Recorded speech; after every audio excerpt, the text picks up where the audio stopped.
우리는 계속해서 교회의 공동체성에 대해서 말씀을 나누고 있습니다. 하나님께서는 공동체를 불러내셨습니다. 성경의 이야기는 하나님께서 언약 백성을 선택하시고 그들로 하여금, 그 언약 백성들로 하여금 이 깨어진 세상에 하나님의 나라를 회복시켜 나가는 그러한 이야기가 바로 성경의 이야기입니다. 신앙은 개인적인 것인 동시에 집단적인 것입니다. 나 개인의 신앙은 너무너무 중요합니다. 내가 만난 하나님 경험이 있어야 되고, 내가 예수 그리스도 때문에 새 생명을 얻었다는 회심의 체험과 확신이 있어야 합니다. 하나님을 나의 아버지 하나님으로 부를 수 있어야 합니다. 하지만 신앙을 개인적인 차원에만 국한해서 그렇게 생각하고 행동하는 것은 신앙의 온전한 진리를 담아내지 못하는 어리석은 생각입니다. 오늘 본문인 로마서 12장의 말씀은 로마서 전체 구조로 볼 때에 전환점에 해당되는 부분입니다. 1장부터 11장까지를 요약하면 하나님의 은혜로 주어진 구원에 대한 설명입니다. 하나님의 은혜로 우리가 구원받았다라는 그 설명을 1장부터 11장까지 하고 있는 겁니다. 12장부터는 이런 내용입니다. 그렇다면 은혜로 구원받은 성도들은 이 땅에서 어떻게 살아야 할 건가? 어떻게 살 것인가에 대한 문제에 대해서 답변을 주고 있는 겁니다. 어떻게 살아야 된다고 말합니까? 가장 먼저 너희 몸을 하나님께서 기뻐하시는 거룩한 산 제물로 올려드리는 삶, 영적 예배의 삶을 사는 것이 은혜로 구원받은 성도들의 마땅한 삶의 모습이다라는 것을 바울은 강조하였습니다. 지난 시간에 말씀드렸죠. 여기서 너희 몸을 이라고 할 때 너희는 복수입니다.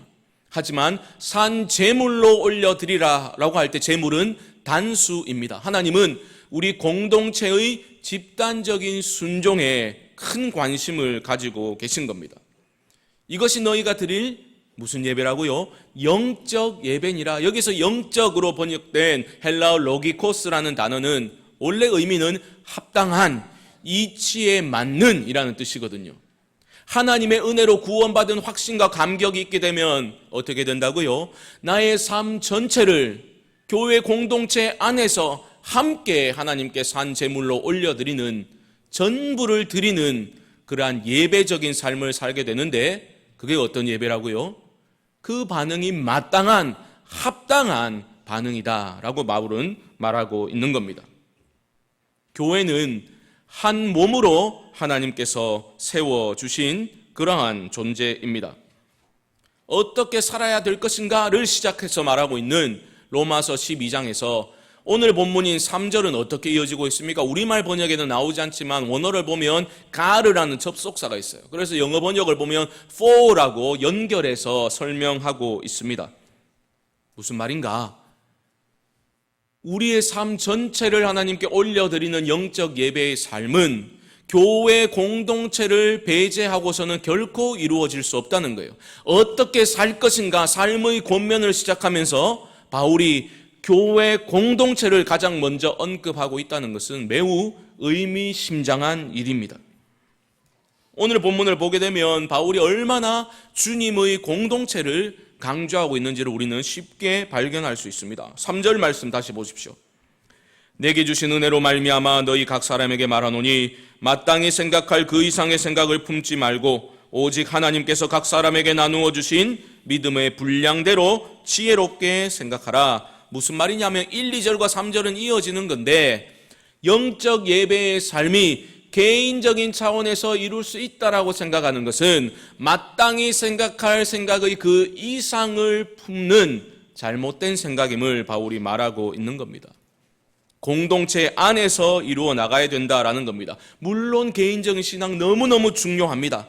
하지만 공동체를 배제하고서 개인주의적인 신앙을 추구하는 것은 어리석은 행위입니다. 하나님만 바라봐야지. 무슨 사람은 서로 간에 깊이 알게 되면 골치 아프니까 서로 부담되지 않는 범위 안에서 그렇게 적당히 신앙생활을 하자. 그래서 사람들이 뭘 말합니까? 불원, 불근 이런 말을 하죠. 너무 멀게도 말고 너무 가까이도 말고 적당하게 거리를 유지하면서 그렇게 교회 생활하는 게 마음도 편하고 몸도 편하다, 이런 생각을 하는 겁니다. 그러면 안 되는 거죠. 왜 안 됩니까? 오늘 본문과 4절과 5절을 보면 답이 나오는데 눈에 확 들어오는 표현이 있죠. 뭡니까? 바로 한 몸이라는 표현입니다. 5절 보십시오. 이와 같이 우리 많은 사람이 그리스도 안에서 한 몸이 되어 서로 지체가 되었느니라. 사랑하는 성도 여러분, 이곳에 모인 우리 교회 공동체가 이 세상의 어떤 모임보다 더 소중하고 중요한 이유는 바로 이 모임이 그리스도의 공동체이기 때문입니다. 우리는 그리스도 안에서 한 몸 된 공동체입니다. 우리 성광교회 그리 큰 교회도 아니고 전후자유로 둘러보면 매주 보이는 사람들, 그 사람이 그 사람처럼 보이는, 그렇게 보일 수 있겠지만 이 공동체가 그럼에도 불구하고 소중한 이유는 맨날 보이는 그렇고 그렇게 보이는 사람들이 바로 그리스도 안에서 한 몸이기 때문입니다. 우리 공동체가 주 안에서 한 몸이기 때문에 가장 소중하고, 소중한 것은 힘이 들더라도 포기하지 아니하고 우리의 땀과 눈물과 기도로서 지켜나가야 하는 것입니다. 이 교회 공동체는 너무나 소중한 공동체입니다. 그리고 동시에 연약한 공동체입니다. 왜 그렇습니까? 이 몸을 구성하고 있는 구성원들인 저와 여러분들이 연약하고 죄악된 유혹에 쉽게 넘어질 수 있는, 서로에게 상처를 줄 수 있는 허물 많은 사람들이기 때문입니다. 그렇다면 어떻게 우리는 이 한 몸 공동체를 아름답게 세워나갈 수 있겠습니까? 5절을 다시 주목해서 보아야 합니다. 이와 같이 우리 많은 사람이 그리스도 안에서 한 몸이 되어 서로 지체가 되었느니라. 한 몸이자 서로에게 지체가 되어주는 공동체가 바로 교회입니다. 성령께서 이미 하나 되게 하셨다라고 말하고 있죠. 성도들은 그것을 힘써 지켜나가는 게 필요하다고 하는데 어떻게 그런 일이 가능하겠습니까? 몇 가지만 간략히 살펴보아야 되겠는데요. 첫 번째로는 각 지체의 다름을 인정해야 합니다. 다른 것과 틀린 것은 엄연히 다른 겁니다. 바울은 교회 공동체를 몸에다가 지금 비유하고 있죠. 몸은 유기체 아닙니까? 유기적으로 손과 팔과 다리와 머리가 다 유기적으로 연결되어서 한 몸을 이루고 있는 겁니다. 4절을 보십시오. 이렇게 말하죠. 우리가 한 몸에 많은 지체를 가졌으나 모든 지체가 같은 직분을 가진 것이 아니니. 직분은 기능을 말하는 거예요. 우리 몸은 각기 다른 기능을 가진 지체들이 모여서 한 몸을 이루고 있는 겁니다. 한 가지 재미있는 사실은 이 로마서를 바울이 어디서 썼는가 하면 고린도에 머물면서 로마에 있는 교회들에게 편지로 보낸 글이거든요. 고린도에 머물면서 또 바울이 고린도에서 목회할 때 고린도 성도들을 향해서, 그렇죠? 고린도전서 12장을 보면 교회를 또한 그곳에서도 유기적인 몸의 비유해서 설명하고 있습니다. 어쩌면 로마서 오늘 본문보다 고린도전서 12장에서는 그 지체의 소중함에 대해서 더 구체적으로 더 길게 설명하고 있습니다. 20절에서는 이렇게 말하거든요. 지체는 많으나 몸은 하나라. 많은 지체가 있지만 몸은 하나다라고 말한 후에 자막이 준비되었을 텐데요. 12장 고린도전서 12장 21절에서는 구체적으로 이렇게 설명합니다. 눈이 손들어 내가 너를 쓸 데가 없다 하거나 또한 머리가 발들어 내가 너를 쓸 데가 없다 하지 못하리라. 머리가 중요하다고 손을 향해서 너는 쓸 데 없다, 네 없어도 된다 라고 말할 수 없다라는 겁니다. 왜냐하면 서로 다른 기능을 가진 지체들이 연합하여서 결속되어서 한 몸을 이루고 있기 때문입니다. 고린도전서 12장 25절에서는 이렇게 말합니다. 몸 가운데서 분쟁이 없고 오직 여러 지체가 서로 같이 돌보게 하셨느니라. 서로 돌아보고 용납하고 돌보는 그러한 관계가 지체됨의 관계입니다. 인간적인 관점에서 보면 좀 더 나은 사람도 있고 좀 모자란 사람도 있을 수 있겠지요. 원래 타고난 성품이 워낙 훌륭하고 좋은 사람들, 소위 사람 좋은 사람 있지 않습니까?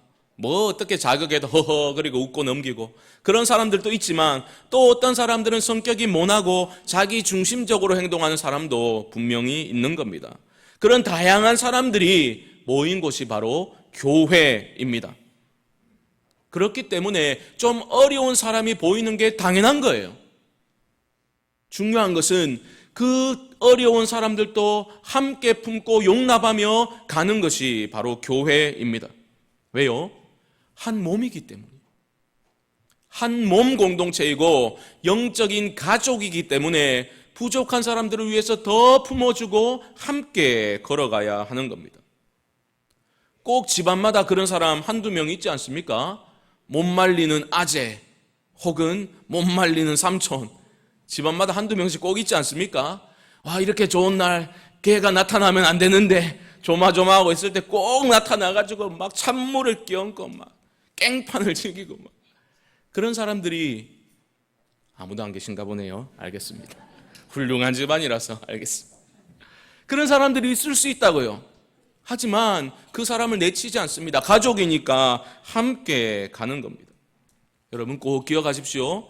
교회는 영적인 가족이에요. 한 아버지 하나님을 섬기는 영적인 가족이지 양질의 종교 서비스를 제공하는 업체가 아닙니다. 업체라면 최선을 다해서 고객들에게 좋은 것만 보여주고 좋은 것들만 제공해야 되겠죠. 하지만 교회는 그런 것이 아닙니다. 물론 예배를 worship service, 서비스라는 표현을 쓰지만 그것은 하나님을 섬겨 경배한다는 뜻에서 사용하는 표현이지, 사람들에게 좋은 것만, 이쁜 것만, 훌륭한 것만 제공한다는 뜻은 결코 아닙니다. 힘들고 어려운 사람이라도 함께 그리스도의 진리 안에 있음이 분명하다면 함께 용납하고 함께 걸어가는 곳이 바로 교회입니다. 교회가 이런 곳이다라는 분명한 입장 정리가 되어 있어야지 여러분 흔들리지 않고 신앙생활을 해나갈 수 있게 되는 겁니다. 교회는 용서받은 죄인들이 모인 곳이다. 어려움이 생길 수밖에 없다라는 것을 우리가 겸허히 받아들여야 됩니다. 나의 연약함을 알기 때문에 너의 연약함 또한 용납할 수 있어야 합니다. 그렇게 상호 의존과 상호 신뢰하는 마음으로 교회 공동체는 함께 세워나가는 것입니다. 아픔도 기쁨도 즐거움도 함께 나누는 것이 바로 유기적인 몸으로 된 한 몸 공동체인 교회의 모습이어야 한다라는 겁니다. 고린도전서 12장 26절에서는 이 말을 이렇게 합니다. 만일 한 지체가 고통을 받으면 모든 지체가 함께 고통을 받고 한 지체가 영광을 얻으면 모든 지체가 함께 즐거워하느니라.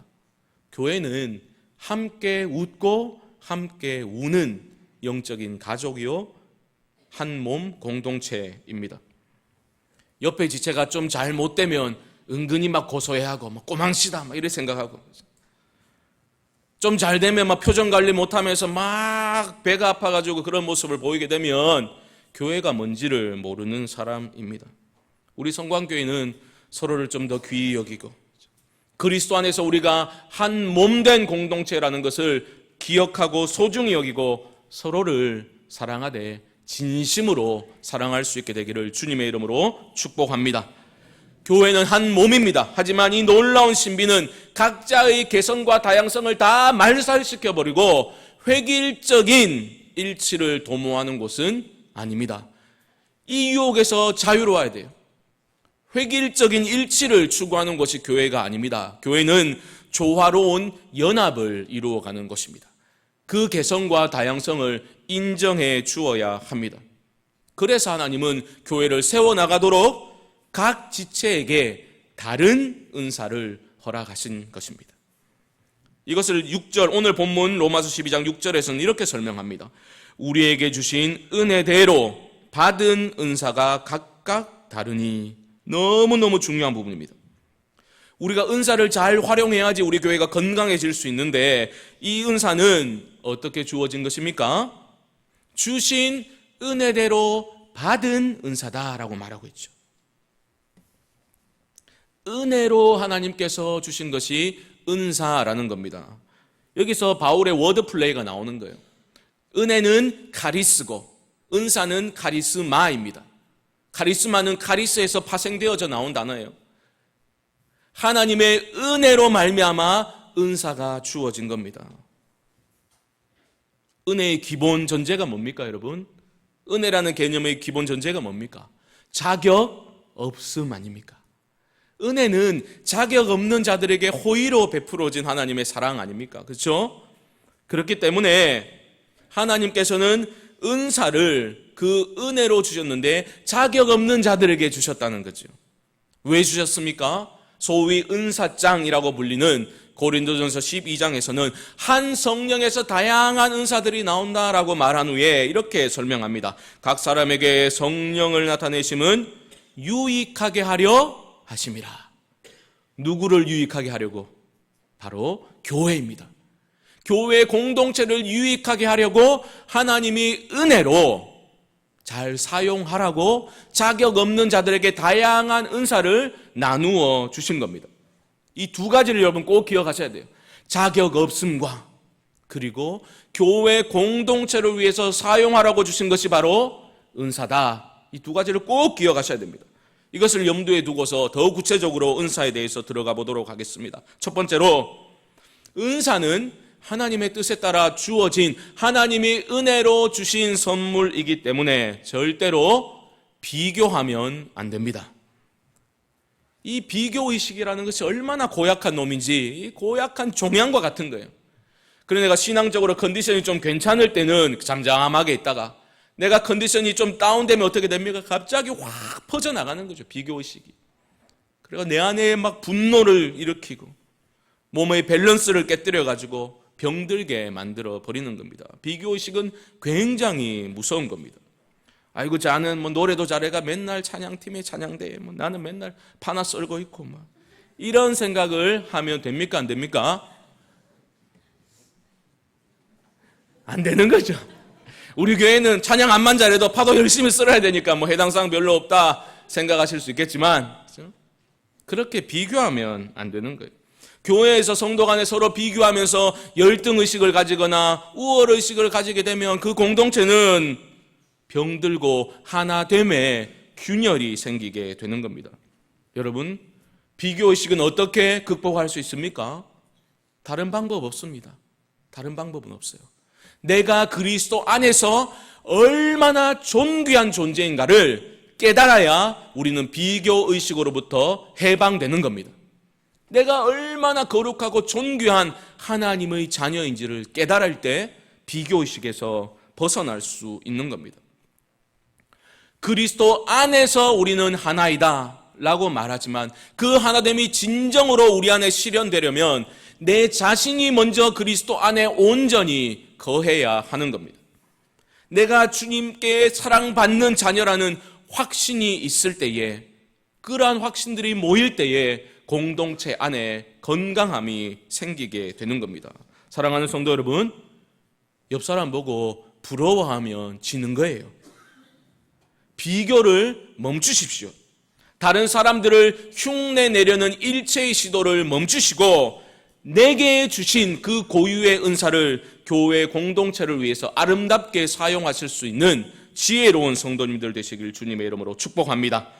두 번째로, 은사는요, 자기 유익을 위해서 사용하면 망하는 겁니다. 하나님은 교회의 유익을 위해서 사용하라고 자격 없는 자들에게 은사를 나누어 주셨습니다. 그런데 그 은사를 자기 돈벌이하는 데 사용하거나 아니면 자기의 존재감을 드러내는데, 자기 자랑을 하는데 사용하기 시작하면 그 인생은 깨어지게 되는 겁니다. 은사를 주신 목적에 맞게 사용할 때에 하나님의 영광이 드러나게 되는 겁니다. 여러분, 결코 자기 유익을 위해서 주신 은사를 사용하지 마십시오. 자기의 영광을 구하는 일에 사용하지 마시고 하나님의 영광을 올려드리는 일에 그렇게 사용하실 수 있기를 바랍니다. 저도 받은 은사가 있는데 저는 이런 은사가 있습니다라고 말하는 거 보신 적 있습니까? 목사님 뭐 커피 내리는 게 은사겠지, 그래 생각하실 수 있겠습니다만은 그렇지 않습니다. 자기를 드러내는데 은사를 사용하시면 안 됩니다. 겸손히 하나님께 영광을 올려드리셔야 합니다. 자막이 준비되었을 텐데요, 고린도전서 4장 7절 말씀 보시면 이렇게 말합니다. 너무너무 중요한 말씀입니다. 내게 있는 것 중에 받지 아니한 것이 무엇이냐? 내가 받았은즉 어찌하여 받지 아니한 것 같이 자랑하느냐? 여러분, 영성 깊은 신자가 누굽니까?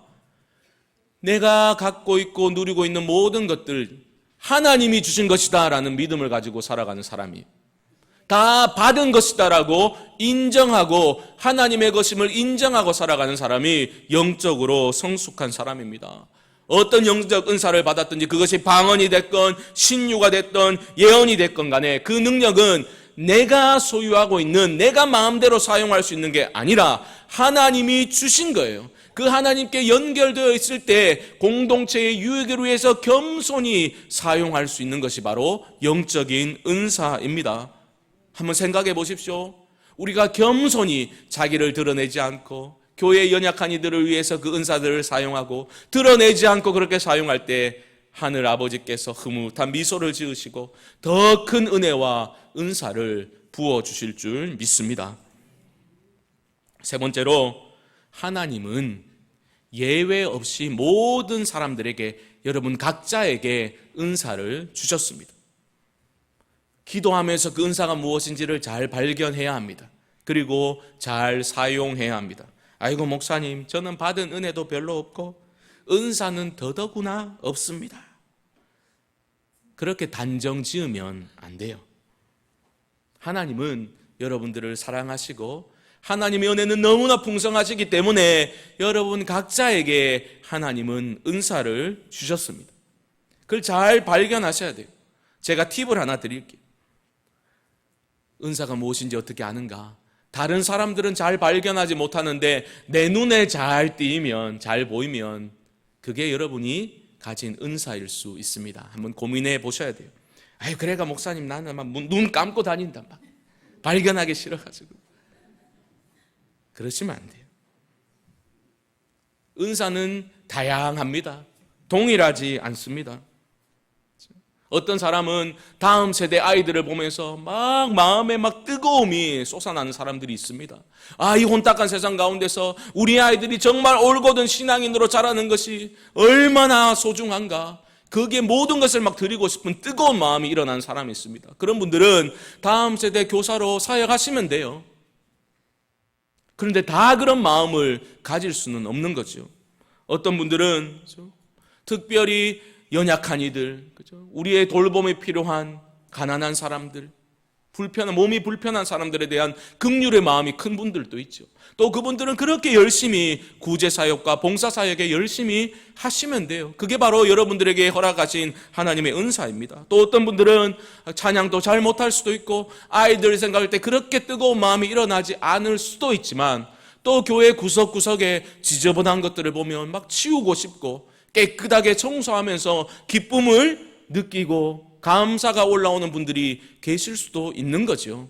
중요한 것은 그런 마음 주실 때에, 내 눈에 잘 보일 때에, 그것을 할 때 내 마음이 기쁘고 감사가 올라올 때 하시면 되는 거예요.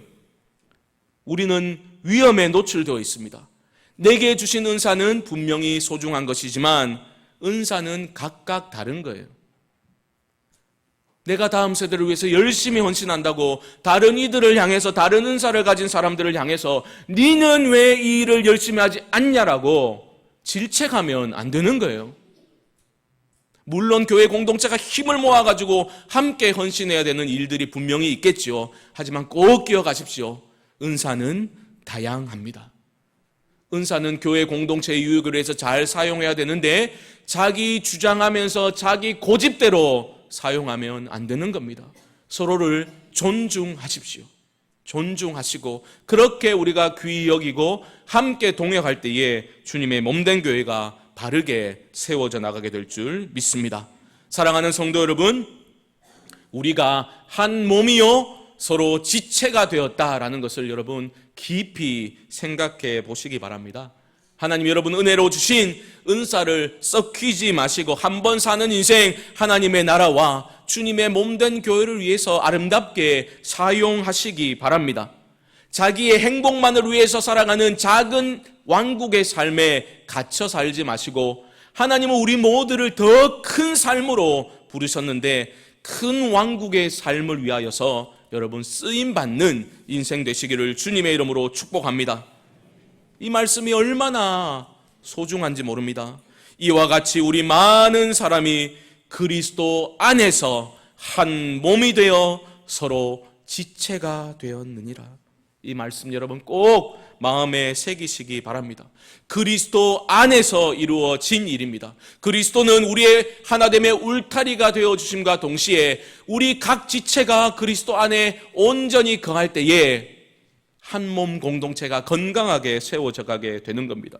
20여 년 전에 제가 군 제대하고 하와이 코나 섬에서 제자 훈련 받을 때에 인상 깊었던 강의가 생각납니다. 그 목사님이 우리 각 이제 훈련생들을 향해서 이렇게 고백하게 했어요.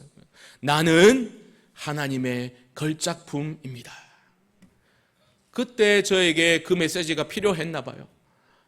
지울 수 없는 영원토록 때마다 기억이 나는 그런 메시지로 제 마음에 새겨지게 되었습니다. 여러분, 우리가 하나님을 아버지라고 부르며 함께 하나가 되어 은혜의 보좌 앞에 담대히 나아갈 수 있게 되었다는 것, 기적이 아니고 무엇이겠습니까? 내가 기적일 뿐만이 아니라 옆에 있는 분들 또한 기적임을 인정해 주셔야 합니다. 그것을 깨닫게 될 때에 우리 공동체 안에 깃든 영광과 거룩과 소망을 발견하게 되실 겁니다. 말씀을 정리해 보겠습니다. 아이고 목사님, 공동체가 뭐 그래 중요합니까? 요즘 인터넷이 얼마나 발달했는데 TV를 켜고 스마트폰을 열기만 해도 큰 교회 훌륭한 목사님 말씀 마음만 먹으면 얼마든지 들을 수 있는데 교회 공동체가 뭐 그래 중요합니까? 은혜가 막 철철 넘쳐 흐릅니다. 누워서도 들을 수 있고 얼마나 편한지 모른다. 그리고 목사님, 저는 사람들과 어울리는 거 별로 안 좋아합니다. 예수님만 잘 믿으면 되지 뭐 그렇게 마음에 안 드는 사람들도 많이 있는데 굳이 모아놓고 하나 되라고 말하고 형제요 자매라고 말하고 저는 별로 마음에 안 듭니다. 우리가 어떻게 한 몸이 될 수 있습니까? 여러분 수긍이 되십니까? 주무시다 깨가지고 이때 아멘 하시면 큰일 납니다. 수긍이 안 되어야죠. 왜요? 틀린 말이니까. 하나님의 말씀은 우리에게 분명히 전해지고 있는 거죠. 영적 예배의 삶, 우리가 서로 다양한 사람들이 모여서 이 공동체 안에서 우리가 한 제물로, 거룩한 제물로 하나님께 올려드려지는 거룩한 영적 예배의 삶은 교회를 떠나서는 이루어질 수 없다는 것이 성경이 우리에게 가르치고 있는 바입니다. 서로 부족하지만 도와주고 격려하면서 교회는 세워져 나가는 거예요. 그렇게 서로 도움을 주고 받으셔야 돼요. 아이고 너는 뭐 알 거 다 알아가지고 여기서는 별로 뭐 도움 받을 것도 없다. 여러분 정신 차리셔야 됩니다. 깨어나셔야 돼요. 언제까지 내 중심으로 내가 원하는 방식대로 내가 꿈꾸는 교회만을 생각하며 그렇게 개인적으로 생활하실 겁니까? 옆에 있는 지체들 여러분 소중히 여기고 도와주셔야 되지 않겠습니까? 아이고 맨날 보이는 사람들, 고만고만한 사람들, 아이고 교회도 오래 다니니까 권태롭다. 아이고 나는 뭐 청년이니까 나중에 이곳을 벗어나면 나중에 열심히 정착하면 교회를 섬겨야지. 아닙니다 여러분. 지금 여기에 여러분들을 있게 하신 하나님의 부르심을 기억하셔야 되는 거예요. 지금 여기에서 주어진 연약하고 허물 많은 공동체를 내가 품고 사랑하고 엎드릴 때에 용납할 때에 교회의 영광은 드러나게 되는 겁니다. 부족하지요. 허물투성이죠. 하지만 그러한 현실적인 모습을 뛰어넘어서 역사하실 하나님의 은혜를 기대하고 소망하실 수 있기를 바랍니다. 그렇게 꿈꾸고 교회 공동체를 소중히 여기고 한 몸 공동체를 세워나갈 때 서로 지체가 되어서 그렇게 헌신할 때에 우리 가운데 놀라운 교회의 영광이 드러나게 될 것이고 하나님께서 기뻐하시는 건강한 한몸 공동체로 세워져 나가게 될 줄 믿습니다. 우리 말씀을 기억하며 합심으로 한 번만 기도합시다. 하나님,